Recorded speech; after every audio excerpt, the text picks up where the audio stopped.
So we are reading from Bhagavad Gita chapter 4, title as Transcendental Knowledge, the secret knowledge which is given to Arjuna by Krishna.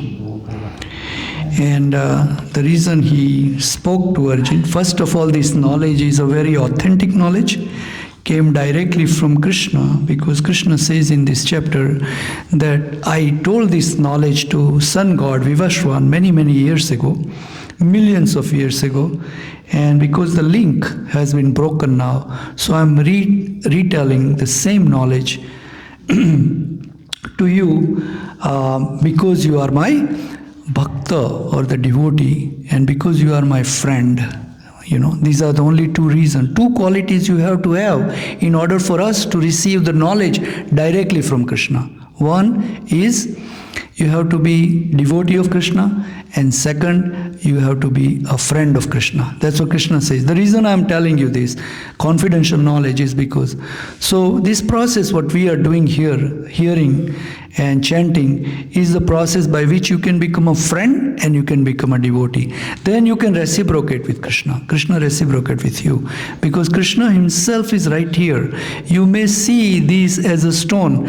As long as you're going to see the stone, he cannot reciprocate with you. But the day you start feeling that every time I come here, this is Krishna, you can start reciprocating with him, you know. So that's the process. The process you can do that is through this, the knowledge, kirtan, arati, association with the devotees. It's very important, a part of it, as we studied yesterday in Srimad Bhagavatam also. Rushabdev Maharaj, who is the Supreme Personality of Godhead, he says to his sons that the reason, the way you get the knowledge is through this process of becoming friend and a devotee. He is supreme. He is another incarnation of Krishna, you know. So similarly, this one we are reading, transcendental knowledge, the confidential, because you can see in this material world also that the confidential knowledge we usually, or any secret we usually share with our friends, but you have to be very close friend. Then we say, I can trust him now, and I can tell him what's going on, you know. So similarly, Krishna also says that I can trust this guy now. I can reveal, I can tell him. So similarly, this knowledge is given to Arjuna, and he revealed himself and say who he is, you know, why he came in this material world. He says that, how he comes here, you know, how different he is from us. He reveals that, you know, and he explained what is karma, you know, and what is akarma, means and what is vikarma. There are three things, you know. Every time we do something, there is a karma, right? And it produces the results every time. Is that right? Everybody knows about it, right? Anything you do that has action and reactions, right? It produces the result, right? Now that result become the, you know, the cause of bondage for us to get this body. Very simple fact. You know, Krishna also says to us that, Srimad Bhagavatam also, you know, Rushabdev Maharaj also telling us that, Prahlad Maharaj also says that, you know, that the reason we have this body, because we have accumulated so much karma. Because all this karma we keep on doing. So Krishna also says here that you keep on doing work, karma, and this karma become the cause of bondage. So he says, offer this karma to me, Arjun. Then it become a karma, no more bondage. This is what he is saying to us, you know, no more bondage, you know. And after that, you don't have to come back this material world and suffer this janma, mrityu, jara, vyadi, dukkha dosanu darsanam Arjun. He says that. So that's what it is. So I think we are doing text 20 this time. Is that correct? Yeah. Text 20, Subh? Where is it? 20. Huh? 20. We are reading from 20, you remember? Is that 20 or no? Or 19?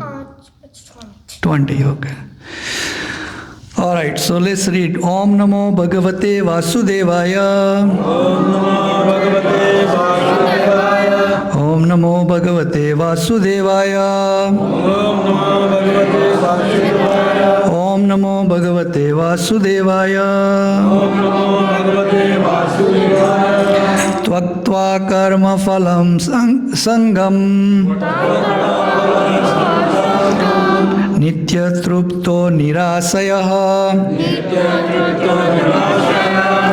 कर्माण्यभिप्रवर्ततोऽपि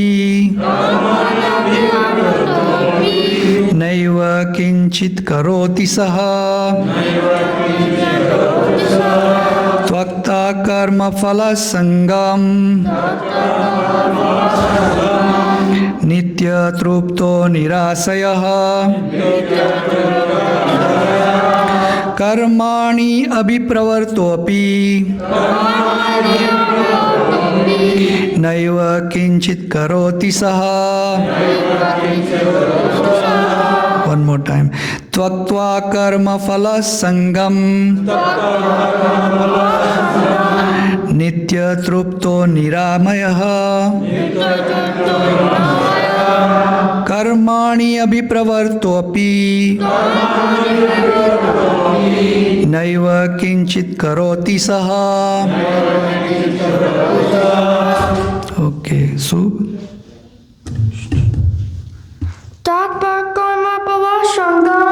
त्वक्ता कर्मफलसङ्गा नित्यतृप्तो निराश्रयः कर्माणि अभिप्रवर्तोऽपि नैव किञ्चित् करोति सः. Anybody else? कर्ता कर्मफलसङ्गम् नित्यतृप्तो निराश्रयः कर्माणि अभिप्रवर्तोऽपि नैव किञ्चित् करोति सः.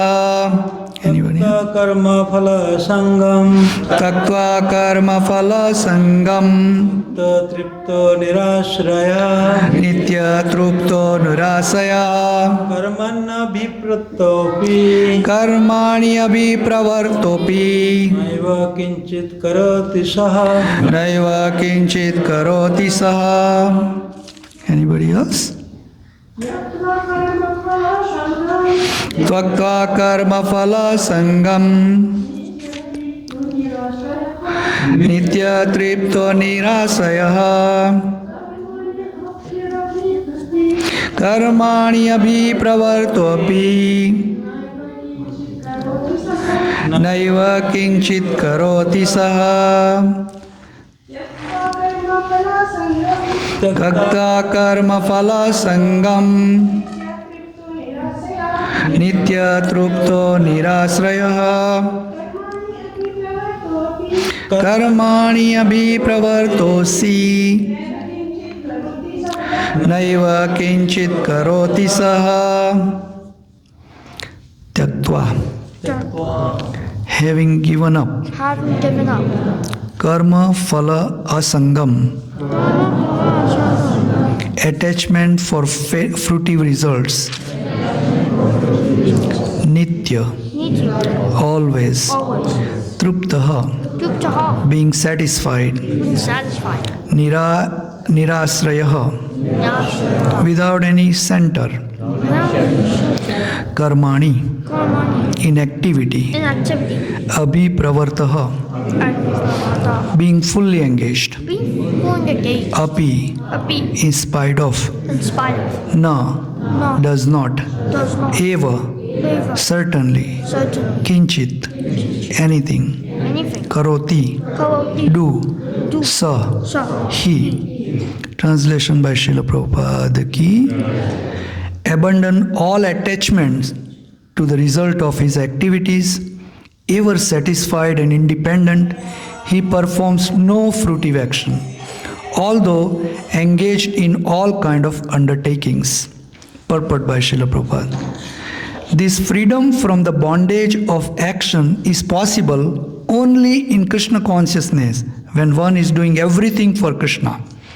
A Krishna consciousness person acts out of pure love for Supreme Personality of Godhead, and therefore he has no attraction for the result of the action.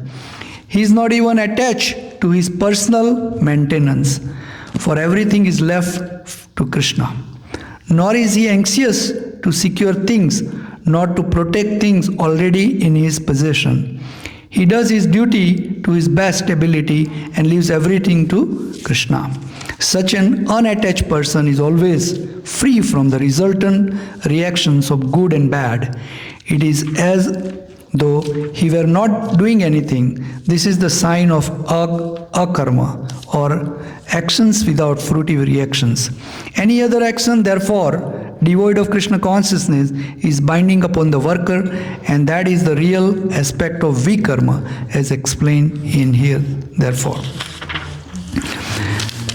Om Ajnanatimirandasya Jnananjana Salakaya Chaksurannanmilitan Yena Tasmai Sri Guruve Namaha Sri Chaitanya Manovistam Stapitam Yena Bhutale Swayam Rupa Kada Mahyam Dadanti Swapadantikam Vandeham Sri Guru Sri Yuta Padakamalam Sri Gurun Vaishnavamscha Sri Rupanga Sagrajatam Sahagana Raghunathan Vitam Tamsa Jivam Sadvaitam Savdutam Parijana Saitam Krishna Chaitanya Devam Sri Radha Krishna Padam Sahagana Lalita Sri Vishakhanitamscha He Krishna Karuna Sindhu Dinabandhu Jagatpate Gopesa Gopika Kanta Radha Kanta Namosute Tapta Kanchan Gaurangi Radhe Vrindavaneshwari Vrishabhanusute Devi Pranamami Hari Priye Vancha Kalpatarubhyasya Kripa Sindhu Devacha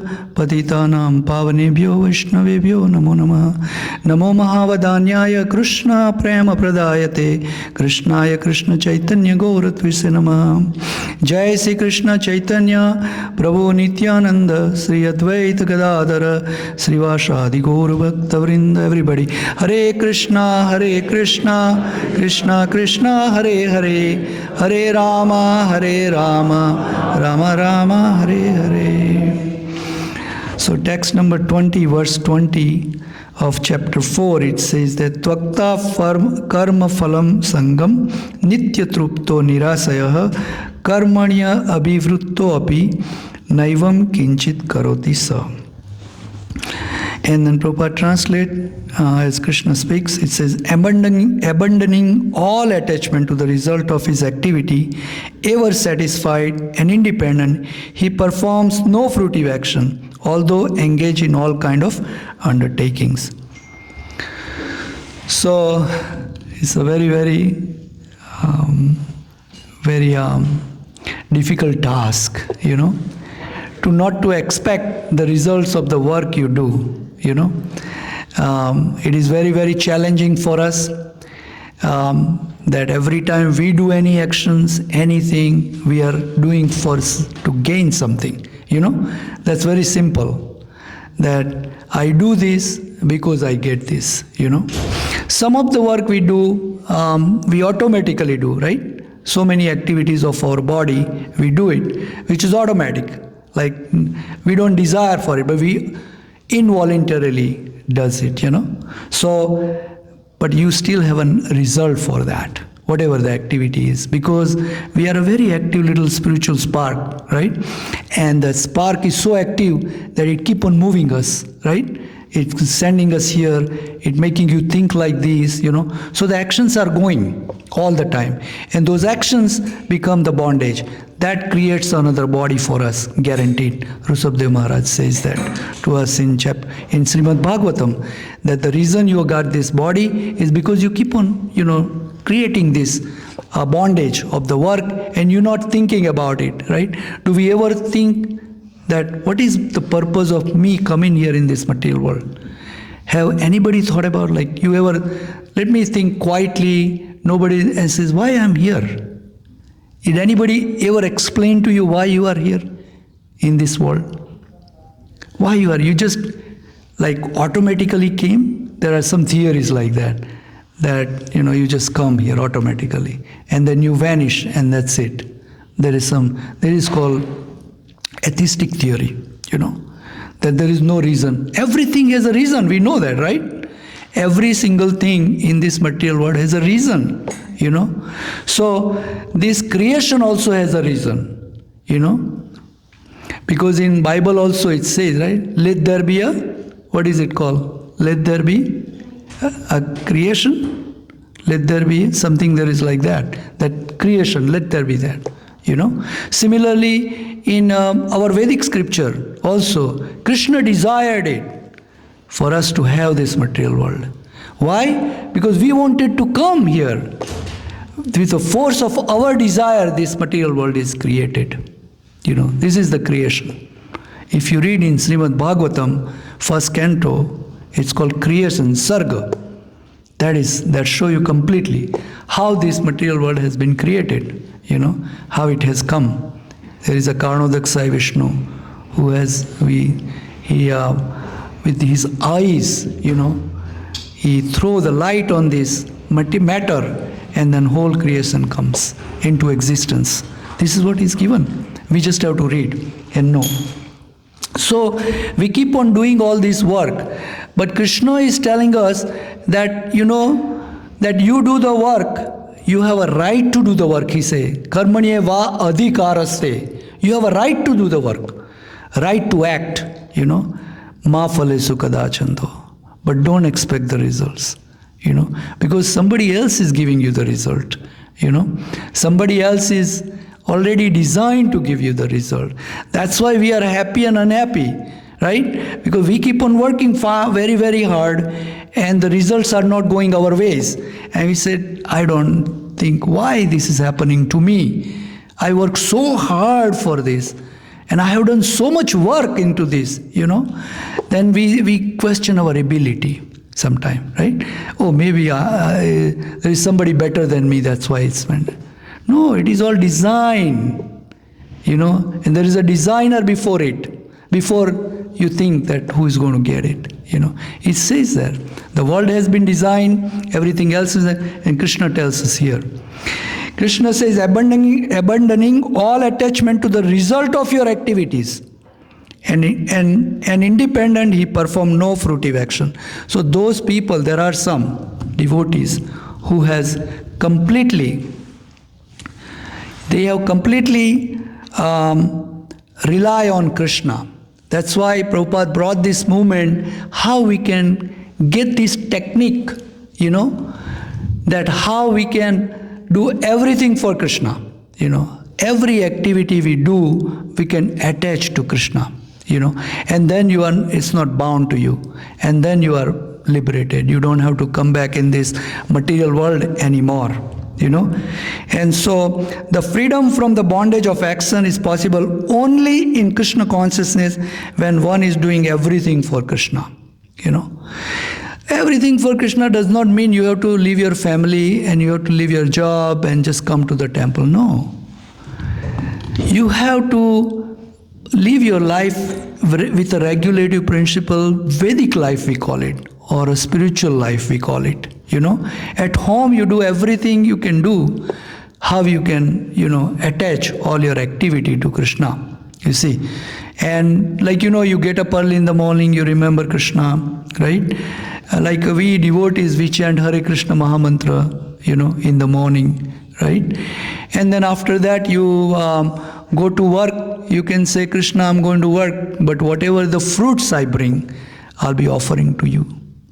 Or part of it, whatever, I will use for my family, and then remaining I can use it in your service. That's what you can say, Similarly, when you go to sleep, you can remember Krishna. Similarly, you can train your children to do that, Similarly, you can, a lot of the activities which are material activities, you can convert into, we call it Krishna Arpanam, means offering to Krishna. Everything you can do that, everything, each and everything. And then there will be a happiness comes to you, You know that you offer it to Krishna already, right? So then you don't have to depend on anybody else because you only depend on Krishna. That's why it says here, a Krishna conscious person acts out of pure love for Supreme Personality of Godhead, and therefore he has no attraction for the result of the action. You don't expect, because you know that this is previously designed and I'm going to get what I'm going to get. The only thing what I'm not going to get is the desire to love Krishna. That we are not going to get it. Because Krishna says that I don't force anybody. So we have to strive to love him. You see? So he has no attraction for the result of the action. He's not even attached to this personal maintenance, for everything is left to Krishna. Nor is he anxious to secure the things, nor to protect things already in his possession. Right now, we are so much like anxious, right, to protect what we have. We find one insurance, right? And then if that doesn't say, somebody recommend, okay, this insurance is not enough. You even take umbrella policy, right? That they'll cover everything. Now you are more secured, you know. Then you said, if that is that, then what kind of trust you create so that government don't take it everything from you. We try to secure everything what we have, you know, because we don't want to, you know, lament later on. We feel that way, you know. Beside that, we have an example in this world that you do everything, still you can lose everything. We have seen this practically. Beside all these, practical example we have. You do everything to secure, but you still lose everything. Why is that? What is the reason? You do everything, you know. You have a very solid trust. No IRS or no government or nobody can sue you, nobody can take anything. You have perfect insurance that, you know, if anybody does that, beside that you lose everything, you go to even jail. Why is that? That is the thought process we have to have, right? It is all planned. And you have to, rather than you challenging the plan, you cooperate. That's what Krishna says. He tell Arjun, you cooperate me, you know, rather than challenging. As long as in Bhagavad Gita, Arjun challenged, keep on challenging Krishna, right? Keep on asking, Krishna. Then later on what happens? He says, Karishye vachanantava. Whatever you say, Krishna, I will fight for you. You have to go under his shelter, you know, because these plans we don't know. That's why we are challenging. And there is a story about it. Plans we don't know, that's why we are challenging Krishna. So one time what happened, these gopis, they usually do the fasting, you see. So when did they do the fast? We also do fasting on Ekadasi, very auspicious, everybody should do it. So on this fasting, they fasted, and after that next day they were going to break their fast. Because you have to break the fast.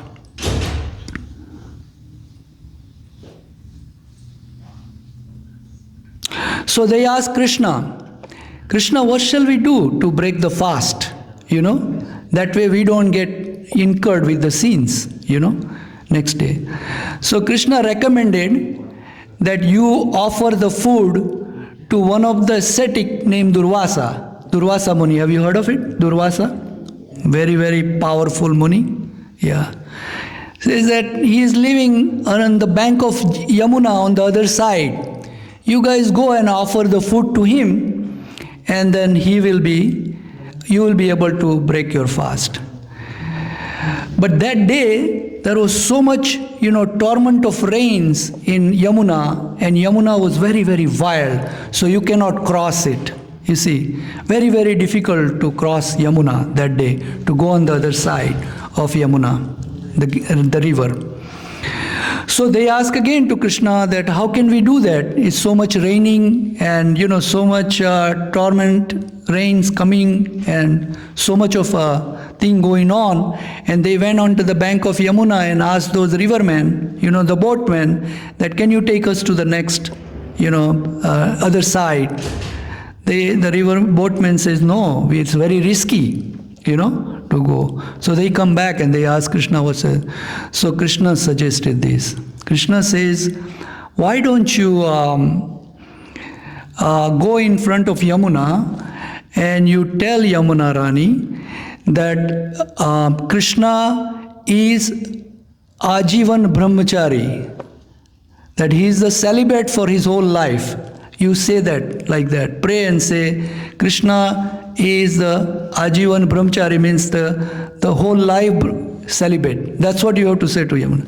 The gopis and them, they started making fun of him. He said, you are running around with us all the time. in Vrindavan, we know you are not a celebrant. So he said, no, you go say.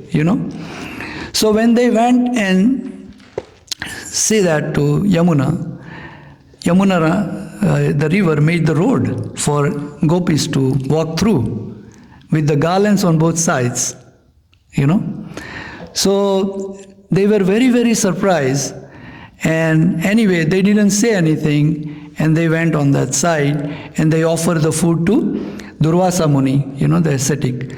Then all the gopis brought so much of a food, Durvasa Muni is just take little, So they were saying to Durvasa Muni that we have made all this food, and you only ate little, So then they were kind of telling Muni that, you should eat more.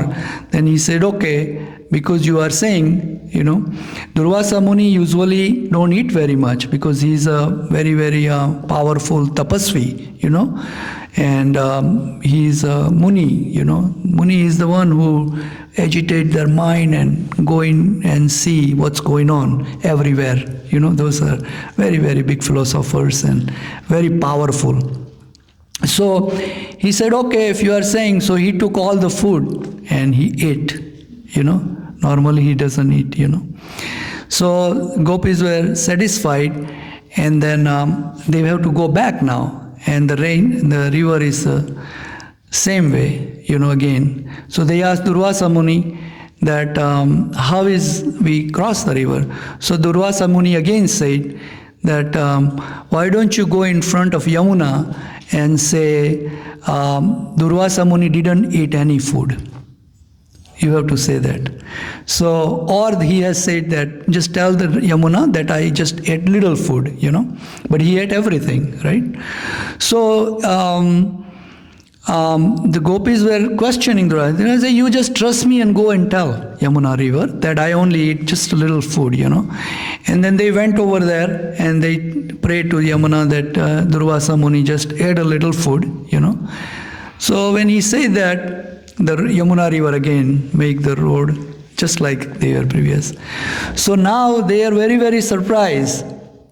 You see, so now they are telling Krishna that you must tell us how this is, You are telling this to us that you are Ajivana Brahmachari, and we tell the Yamuna and you not, and then this river is there.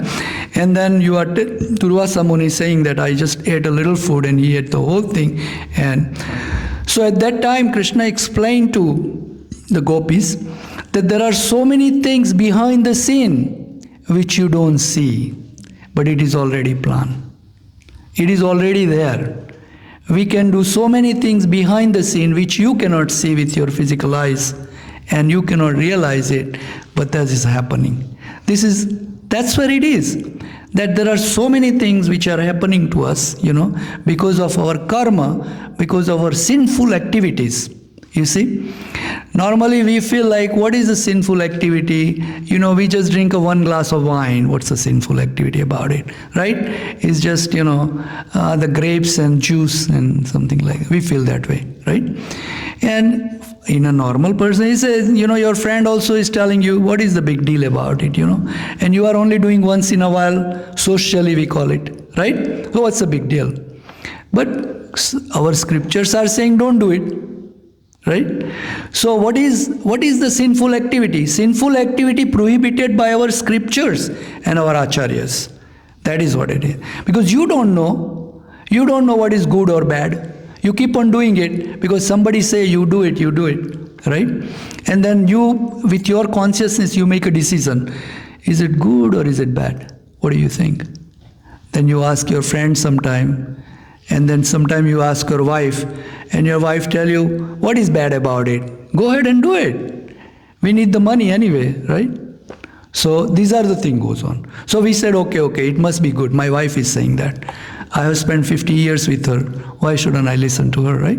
This is how we feel, Similarly, we sometimes listen to our friends like that, And our consciousness sometimes Krishna is telling this is not the right thing, but we don't listen to our consciousness. A lot of time that happens, Why we don't listen to our consciousness? Because our mode of passion take over us. rajogun. And that don't make us, let us make the right decision. And so we have to, until unless we have this kind of association, this kind of knowledge, then we make the right decision. So here Prabhupada also says that in here, he says that at the end, he said, this is the sign of akarma or actions without fruitive reaction, is that your ability to offer everything to Krishna or attach every activity to the Krishna conscious activity, then it is akarma, means it has no results after that. There is no bondage after that. There is no papas, no punyas. You remember, every time you do punya work, punya karma, that is called, it's the shackles in your ankles of gold shackles, punya karmas. Why shackles? Because it brings you down here again. You see, because you have to come back in this material world. You may go to the Swargalok, paradise. Everything is 6 months longer. 6 months is your 1 day there. Think of that, right? But Krishna says, Kshine punye murtyulaka visanti. Kshine punya means after you finish all your punya karma, you come back here. And after this, you don't know. We say that hi, hello, and the children teach us hi, hello, chodo or Hare Krishna bolo. That's what we are, If somebody doesn't say hi, hello, we say he's a little bit, not a very good advanced person, we say, right? So children are teaching this to us. They say hi, hello, chodo or Hare Krishna bolo. So that's what we have to learn. And so vikarmic activity, we have to leave. Any other action, therefore, devoid of Krishna consciousness is binding upon the worker. And that is the real aspect of vikarma. So that is what we have to learn. And we continue with that thought process. And that will help you to advance, in your life. Because remember, we have come into this material world and we must have a desire, athato brahma jigyasa. Why I am here in this world? What is the reason? And who has sent me here like this? We must have this desire. If we don't have this desire in our heart, or if we don't desire that why I am here, what is the reason, and don't find out, then Rushabdev Maharaj says, Para bhavat avat abodh jata yavan jigyasa atma tattva. Parabhav means you defeated. Your Manusya Janma defeated. It's only a defeat for you in this material, life. So we must inquire about it. Why we are here? What is the reason? And what I need to do to go back to Godhead? And what is back to Godhead? Where is it? Where is the address for it? And it is given in our book over there on the bookstall called Brahma Samhita. Where is Golok Vrindavan? The address is given. Golok namani nijadhamani tale chatasya devi mahesa tesu tesu haridhamasu. It is given there. So you read this book. We have a bookstall here. Prem Sagar Prabhu is our leader in book distribution. So he sells so many books every day, to all those people. Because he is very compassionate about those people who doesn't know the information. Why you are here, where you going to go after you die, and what is the reason for you here. So he is giving you one book, that says coming back. He'll give you one book that says perfect answer, perfect question, perfect answer. To get one book from there. Thank you very much. Hare Krishna. Any question or